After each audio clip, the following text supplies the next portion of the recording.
Lima kahadlok nga mga butang nga naa likod niining pagsimba og mga rebulto.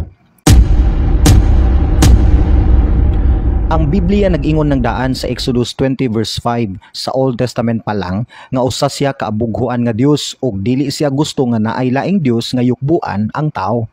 Nag-ingon pud siya nga kung musimba kita kaniya kinahanglan sa espirituhanon nga pamaagi nga pasabot diretso na sa langit ug dili kinahanglan moagi pa og mga larawan. Ingon ni Kristo sa John 4:24, ang Dios espiritu man ug kinahanglan nga ang mga magasimba kaniya managsimba kaniya sa espiritu ug kamatuoran.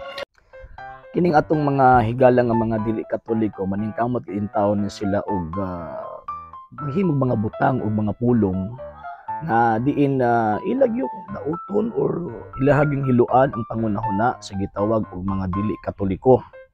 Pinakauna kaning video nga ato ang tawag ining kitan ang karon. Actually baliliman ni sila pero ato lang nga tawag ini nga usa-usahon. Ingon pa nila usa daw kuno ka makahadlok nga butang na daw kuno sila itudlo kung magsimba daw kuno or magbaton daw kuno og tawag ining rebulto. Ang problema magud ana ang makahadlok nga butang kanang giingon sa Exodo kapitulo 20 bersikulo 16 nga ayaw pagbutang-butang sa imong isig ka tawo. Ngano man kay kapila gid nila nagipamugos nga ang mga Katoliko na nagbaton og tawag ang mga rebulto. Ang rebulto na nga to ang Dios. Makahadlok na nga butang ano man kay kanala ba mga taong tigbutang-butang di na ba gina makasulod sa gingharian sa langit. 1 Corinto kapitulo 6 bersikulo 9. So, buti pasabot, kung may sila makahadlok na butang, siguro ka na sa Diyos-Diyos. Pero kung may taglarawan sa mga santos, ay dili, oy. Ano man kay mismo gani ang mga propeta kani adto, ang unang katawan sa Diyos kani adto, ang mga Hudyo, nagbaton sila gitawag og mga larawan sa mga anghel kay kanang panahon na mao man ang gitawag og mga missing hero sa Dios. So, mao na makahadlok ka butang, mas sila may labing makahadlok na naman kay nagbutang-butang sila sa ilang gitawag og isig ka tawo. Ikaduha, dili daw mosugot ang Dios nga naay gitawag mga rebulto kay abuguhan daw siya. Ang problema ni ining moong mga tawhana wala nakasabot sa ilahang gibasa. Nga naman tungod kay mga bugo ang Dios kung imong ilisan ang Dios, nag-ila ka gitawag og laing Dios.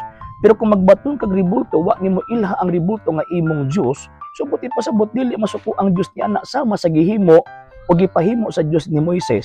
Katong larawan sa duha ka bukirubin, katong larawan sa bitin nga tumbaga, katong larawan sa leon, katong larawan sa tawo nga naa didto sa gitawag og Holy of Holies nga lugar. So walay problema sa Dios nga maghimo og rebulto basta dili nimo ilhon ang rebulto nga imong Dios. Sa simbahan Katolika giilaban nato ang rebulto nga atong Dios, dili ug wa nato nagiila.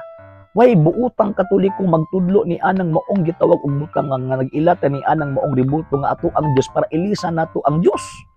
Usa ka na kadakong butbut ang pagbaton nato sa gitawag og mga larawan sama sa katuyuan sa mga unang patriarka, unang mga katawan sa Dios kani adto nga nagbato ni anang maong larawan na gigamit sa panahon sa gitawag og pagpadayag sa pagsimba sa Dios dili sa pagsimba sa gitawag og rebulto. So tama ba nang ingon sa Biblia nga magsimba ta sa espiritu ug kamatuoran? Yes, tama na ngano man kay Katoliko. Kitang gitawag og mga Katoliko magsimba ta mingon man tag amahan namo ana ka sa langit. Di kita moingon nga amahan namo gilansang ka ni anang larawan, gipilit ka na larawan para tama na ilang pangunahuna nga rebulto ang ato ang gitawag og pagsimba. So ang makahadlok ka butang kanang mga tawo nga nagtinguha, nagtudlo og mga pagtulunan nga dili mo igitudlo sa ubay unya butang-butangan gid nila again.